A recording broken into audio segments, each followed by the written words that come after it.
Oke, sudah kelihatan untuk materi di screen-nya.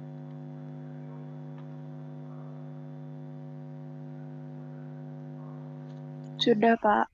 Baik, ya ini saya lanjutkan materi tentang managing an architecture firm, itu memanage perusahaan biro jasa arsitek. Untuk materinya sudah saya share ya di grup ya. Jadi dalam memanage sebuah perusahaan arsitek ya, ada beberapa hal yang harus kita perhatikan. Di antaranya adalah yang pertama adalah jenis biro, jenis biro arsitek ya. Jadi pada pertemuan atau materi sebelumnya saya sudah menjelaskan terkait dengan jenis-jenis biro arsitek. Ada yang berupa konsultan perseorangan, ada CV, ada juga PT ya. Jadi dari jenis biro ini tentunya memanagenya berbeda-beda ya. Misalnya untuk konsultan perseorangan tentunya memanagenya akan lebih simpel karena istilahnya bisa dikatakan single factor ya. Jadi perseorangan yang tidak atau sangat terbatas melibatkan orang lain ya. Sedangkan untuk CV itu juga merupakan perusahaan yang levelnya masih dalam kategori kecil ya. Jadi untuk memanagenya juga bisa lebih sederhana dibanding dengan PT ya. Jadi bagaimana memanage terutama terkait dengan manajemen ya. Untuk biro arsitektur itu tergantung terhadap jenis biro arsitekturnya. Terus yang kedua struktur organisasi ya, struktur organisasi ini sangat penting sebagai dasar ya atau SOP dalam koordinasi ya, dan juga berkait dengan struktural ya dalam pengelolaan sebuah biro arsitek ya. Dalam struktur setiap organisasi ini tentunya berkaitan dengan tugas dan kewenangannya, dan yang terpenting adalah berkaitan dengan kegunaannya atau kebutuhannya ya. Jadi struktur organisasi ini mulai dari struktur yang paling tinggi sampai struktur yang paling rendah ya, mulai dari direksi, mungkin juga ada direktur utama, atau mungkin juga ada direktur operasional dan lain sebagainya. Atau ya silakan untuk struktur organisasi ini dibuat sederhana mungkin, sesimpel mungkin, yang penting tugas dan tanggung jawab setiap level itu jelas ya, garis koordinasinya. Selanjutnya ada divisi dalam biro arsitektur. Jadi bisa juga dibagi menjadi beberapa divisi sesuai dengan lingkup ya, lingkup pekerjaannya, lingkup bidang yang akan ditangani oleh biro arsitek tersebut. Misalnya ada divisi untuk interior, ada divisi untuk landscape ya, ada divisi untuk mechanical electrical ya. Jadi sesuai dengan kebutuhannya ya, dan ini juga sesuai dengan istilahnya kompleksitas dari perusahaannya ya. Untuk perusahaan-perusahaan yang sederhana mungkin divisinya juga masih sangat terbatas ya, sesuai dengan kebutuhannya. Bisa juga dalam satu divisi itu istilahnya merangkap beberapa bidang ya. Yang penting adalah dalam setiap divisi itu ada tenaga ahli yang support ya, baik tenaga ahli yang sifatnya tetap maupun tenaga ahli yang sifatnya tidak tetap ya, sesuai dengan kebutuhan ya. Selanjutnya ada jenis tenaga kerja biro arsitektur. Jadi mulai dari tenaga ahli, tenaga supporting, tenaga pendukung ya, ada tenaga administrasi ya, dan juga ada tenaga surveyor atau tenaga lapangan ya, dan juga mungkin ada tenaga yang berkaitan dengan struktur, mekanikal, elektrikal dan lain sebagainya. Selanjutnya yang penting lagi adalah bagaimana sistem rekrutmen ini terutama untuk perusahaan selevel CV maupun PT ya. Jadi rekrutmen tentunya berdasarkan kualifikasi ya, atau keahlian yang dibutuhkan ya. Jadi mencari orang yang tepat untuk pekerjaan atau bidang yang tepat juga ya. Jadi orang tepat di bidang yang tepat ya, intinya seperti itu. Dan sistem ini sedapat mungkin berdasarkan kualifikasi ya, dan juga nilai-nilai ya, misalnya terkait dengan sikap, etik dan lain sebagainya ya, selain apa istilahnya keahlian bidang ya. Dan yang terakhir ada team building dan mempertahankan SDM. Jadi di sini adalah tim yang solid ya, dan mempunyai hubungan kerja yang baik dari seluruh komponen yang ada ya, mulai dari top level sampai level-level yang ada di bawahnya. Jadi ini terkait dengan bagaimana memanage untuk perusahaan biro jasa arsitek. Ini ada jenis biro arsitek ya, bagaimana terkait dengan metode untuk mulai biro arsitek ya. Jadi ada 10 di sini ya, mulai dari bagaimana biro arsitek itu berdiri atau berjalan ya. Yang pertama berdasarkan dukungan satu klien. Jadi sebuah perusahaan tidak akan berjalan memang kalau tidak ada klien ya. Jadi tidak ada proyek yang dikerjakan ya.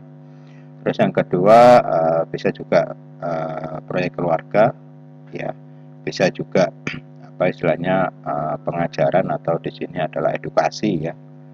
Terus spesialisasi pada satu bidang ya.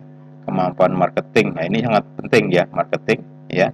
Jadi untuk bisa mendapat klien tentunya dibutuhkan marketing yang handal ya. Bisa juga dengan promosi dari arsitek senior ya. Tentunya ini juga tergantung portfolio ya, dan apa istilahnya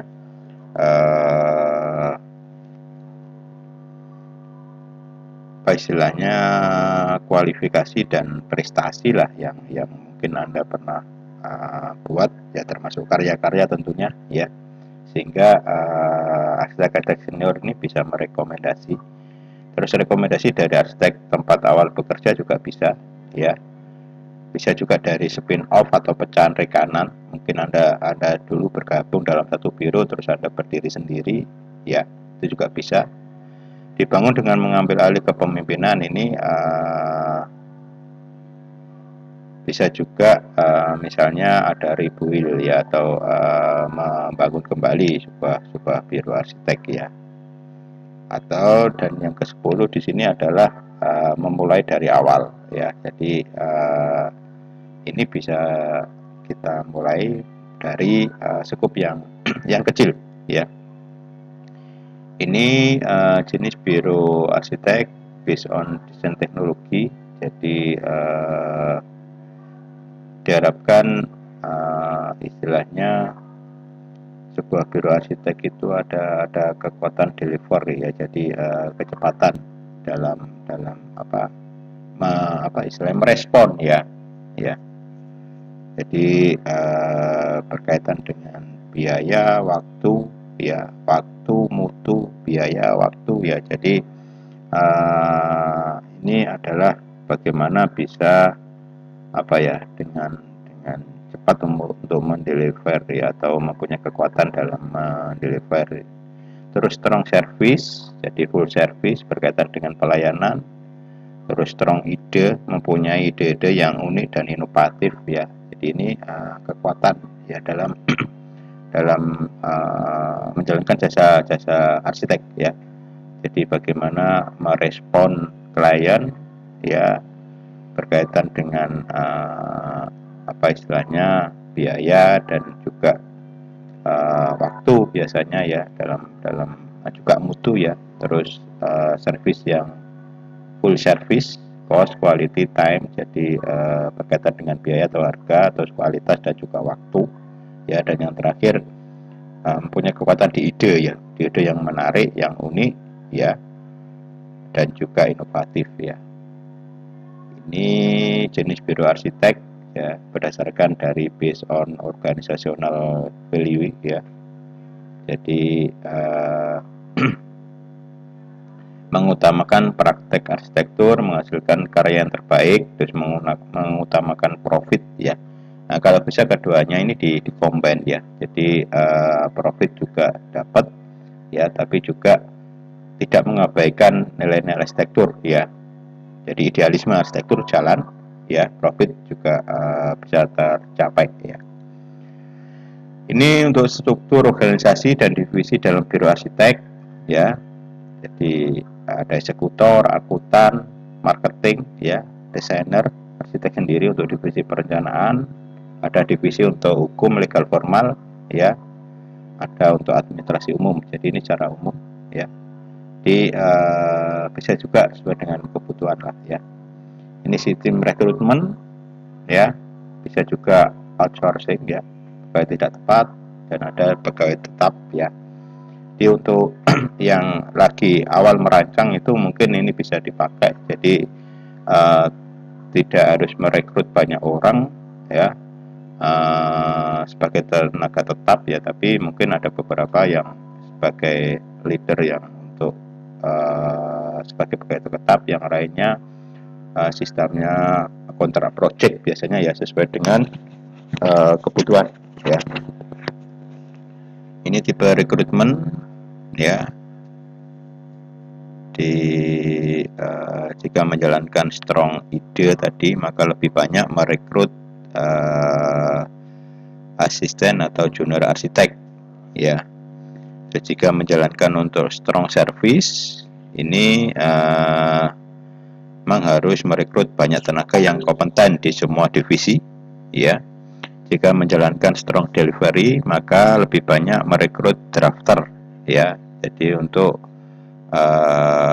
meningkatkan dalam kecepatan produksi desain ya, DD dan lain sebagainya. Ini proses seleksi ya, bisa dibaca ya, mulai dari mungkin menguji ya, tes psikologi, wawancara awal, menilai ya, standarisasi penyesuaian dengan visi misi perusahaan, terus menimbang, menyesuaikan dengan kebutuhan, memilih ya, ini bisa wawancara lanjutan dan negosiasi. Selanjutnya untuk team building ya, jadi bagaimana membentuk tim yang solid ya. Jadi adanya meeting atau briefing, komunikasi, koordinasi, review ya, juga pengunjungan terhadap proyek-proyek arsitektur ya, visiting ya, competing di sini bisa juga mengikuti kompetisi-kompetisi sayembara ya, untuk meningkatkan kreativitas dan kemampuan dari staf perencana. Dan yang terakhir adalah entertaining ya. Jadi di sini perlu juga untuk menghilangkan kejenuhan ya, dengan kegiatan bersantai ya, dan relax ya. Tapi diharapkan bisa refresh sehingga bisa memunculkan ide-ide yang fresh ya. Ini bagaimana mempertahankan SDM, bisa flexible workout, jadi jam kerja yang fleksibel, komunikasi ya, terus training, development course ya, bisa memberikan bonus dan reward ya, juga punishment tentunya, dan traveling. Jadi tentunya di sini adalah bagaimana bisa membuat tim yang nyaman ya, sehingga hubungan kerja akan tercipta dengan baik ya. Selanjutnya untuk obtain dan maintain klien ya, ini beberapa tipe klien, nanti bisa silakan dibaca ya. Terus tahap mendapatkan klien ya, jadi pilih calon klien yang potensial maksudnya ya memang benar-benar niat untuk menggunakan jasa kita. terus bisa dengan pendekatan, jadi komunikasi, ya. Terus cari tahu kesiapan dana, ini penting ya. Jadi supaya proyek itu bisa terrealisasi. Terus berikan fee dan proposal yang baik dan kompetitif ya. Jadi ini terkait dengan desain dan fee yang realistis ya. Terus finance and cash flow, nah ini terkait dengan startup cost-nya ya. Jadi biaya-biaya dalam operasional ya, dan juga terkait dengan apa, modal yang setidaknya di awal yang harus dipersiapkan ya. Oke, selanjutnya itu untuk terkait dengan apa, perusahaan biro arsitek ya. Jadi secara detail nanti Anda bisa baca kembali. Oke, sampai di sini ada yang ditanyakan? Silakan.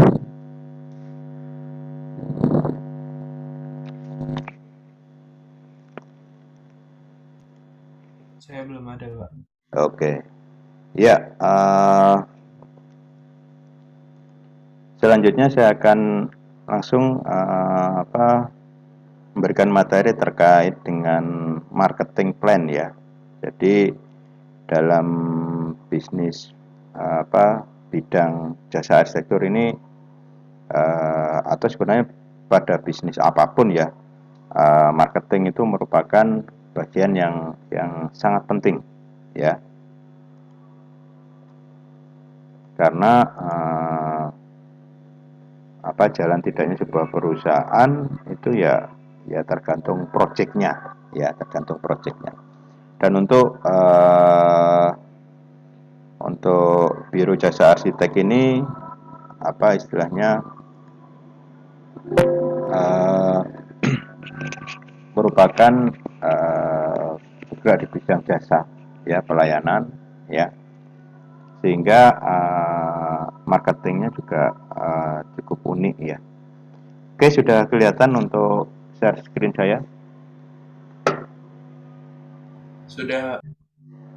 Oke, marketing dalam sebuah biro jasa arsitek ya. Jadi marketing pada intinya adalah menjual. Jadi yang kita jual adalah jasa ya, ide, gagasan ya.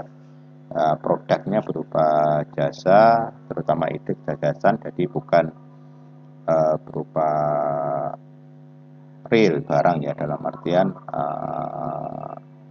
bukan produk yang berupa barang ya, barang yang nyata begitu ya. Sehingga perlu di sini proses menjual. Dalam hal ini menjual jasa adalah bagaimana memperkenalkan diri dulu. Jadi Anda mempunyai biro arsitek ya, ada company profilnya ya. Dari company profil itu diperkenalkan ya. Kalau saat ini teknologi sudah sangat mudah ya untuk teknologi digital ya, jadi bisa Anda upload di web, di IG ya, di Facebook atau di grup-grup WA ya. Jadi memperkenalkan diri bahwa Anda mempunyai biro jasa ini ya. Terus interaksi ya, dari memperkenalkan diri itu diharapkan nanti ada interaksi. Jadi orang lain bisa bertanya-tanya terkait dengan lingkup misalnya jasa yang Anda layani ya, dan terkait dengan mungkin desain yang pernah didesain dan lain sebagainya ya. Nah, sampai diharapkan adanya klien dan project ya. Di tahapannya dan cari potensi ya. Jadi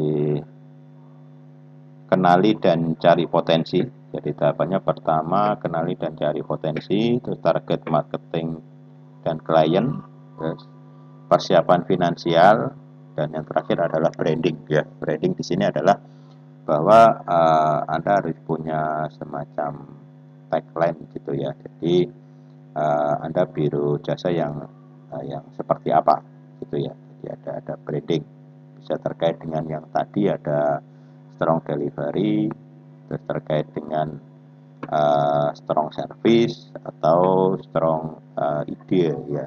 Jadi silakan bisa branding di apa diambil dari sana ya. Terus proses ya. Jadi mulai dari tadi ya memperkenalkan diri, interaksi ya sampai komunikasi dan negosiasi project tentunya ya. Jadi adanya proses ya yang terus running ya, berjalan ya. Terus penting juga untuk memperluas networking ya. Jadi sekarang dengan era media sosial kita akan lebih mudah untuk memperluas jaringan ya, dan tak terbatas oleh jarak dan waktu ya. Jadi dengan cepat bagaimana kita bisa memperkenalkan diri ya, baik di lingkungan sekitar ya, skala nasional maupun bahkan di luar negeri ya, karena jaringan bisa terakses ya. Terus staf sebagai marketer, jadi bisa jadi kita butuhkan ya, jadi tenaga ahli untuk di bidang marketing ya. Jadi kita bisa menggunakan tenaga ahli yang tetap atau mungkin sistem kontrak atau sistem perjanjian. Misalnya kalau deal satu project untuk ada marketing fee misalnya, itu bisa dijalankan ya. Jadi bisa memperdayakan tenaga-tenaga ahli marketing yang memang expert di bidang itu ya. Jadi bisa seperti itu. Jadi supaya beban mungkin beban perusahaan tidak besar karena di awal mungkin ya, bisa juga dengan sistem tadi ya. Jadi ada marketing fee ya. Jadi pertama untuk memperkenalkan diri ya, dalam hal ini menjual diri dalam artian menjual ide, gagasan dan untuk servisnya ya. Jadi membentuk customer relationship management. Jadi ada manajemen untuk hubungan dengan pengguna atau customer ya. Jadi ya tadi dengan sebanyak mungkin memperkenalkan diri dan juga menjalin hubungan atau interaksi ya dengan siapapun ya, yang diharapkan nanti bisa menjadi calon klien dan jadi deal klien gitu ya. Oke, selanjutnya di CRM ya, di Customer Relationship Management di sini ya. Jadi diharapkan pertama mempunyai database ya, database terkait dengan calon customer, terus melakukan komunikasi ya, terus apa istilahnya customer care misalnya, kita bisa memberikan pelayanan yang bersifat advice ya atau saran ya sebelum ini ya, sebelum terjadi kontrak project ya. Terus kita analisis ya, kita dokumentasikan sampai akhirnya kita eksekusi ya. Jadi ya tadi apakah klien ini potensial atau tidak begitu ya. Jadi ada analisis ya, ada apa perhitungan lah istilahnya ya, termasuk tadi ketersediaan dana dan sebagainya ya. Jadi ya di awal-awal mungkin yang penting adalah membuka jaringan dulu ya, terkait dengan profit ya, mungkin marginnya jangan terlalu tinggi dulu, tapi bagaimana pelayanan itu bisa apa diberikan dengan optimal ya. Nah, ini untuk customer relationship management ya. Jadi ada marketing ya, ada penjualan, ada order ya, dan disupport oleh tim ya.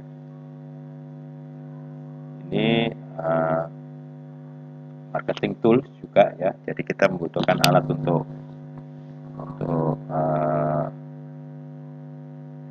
penjual ya. Jadi desain terbangun ini, jadi atau mungkin kalau memang belum ada desain terbangun ya hasil-hasil karya ya, yang benar-benar original yang dibuat atau disiapkan ya. Jadi harus ada sampel ya. Kalau ada desain terbangun yang sudah terbangun lebih baik lagi ya. Ya, sayembara desain ya, dari mungkin pernah mengikuti sayembara dan dapat penghargaan, itu akan meningkatkan nilai tentunya ya. Orang akan melihat portfolio kita ya. Terus media ya, jadi media digital ya, Facebook, Twitter, web ya, Instagram, YouTube dan sebagainya ya, WhatsApp ya. Jadi media-media yang cukup banyak alternatifnya ya. Terus bisa juga mengadakan event ya, misalnya terkait dengan fintech ya, mengisi sebuah seminar atau bimbingan teknik dan sebagainya ya. Terus penting juga tadi jaringan ya, ada rekomendasi dari arsitek senior dan juga mungkin dari orang yang sudah cukup terkenal dan kapabel ya, itu sangat sangat penting ya. Bisa juga rekomendasi dari dosen misalnya yang sudah tahu track record dari hasil karyanya ya. Baik, itu terkait dengan marketing ya. Kita masih punya waktu 5 menit untuk sesi pertama ini. Silakan kalau ada yang mau ditanyakan. Jadi yang terpenting terkait dengan marketing ya, Anda harus mempunyai tadi ya, marketing toolnya ya. Jadi terutama karya-karya ya, karya-karya yang bagus ya, itu dipublish ya. Intinya itu ya, untuk bisa memperkenalkan diri ya.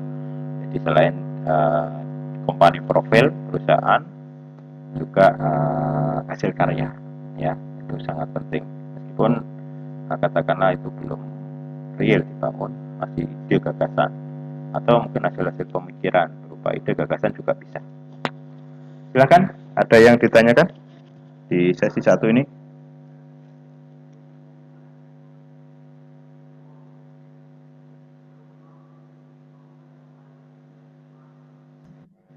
Gak ada.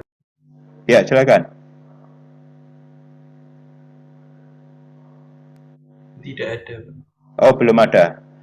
Baik. Ya.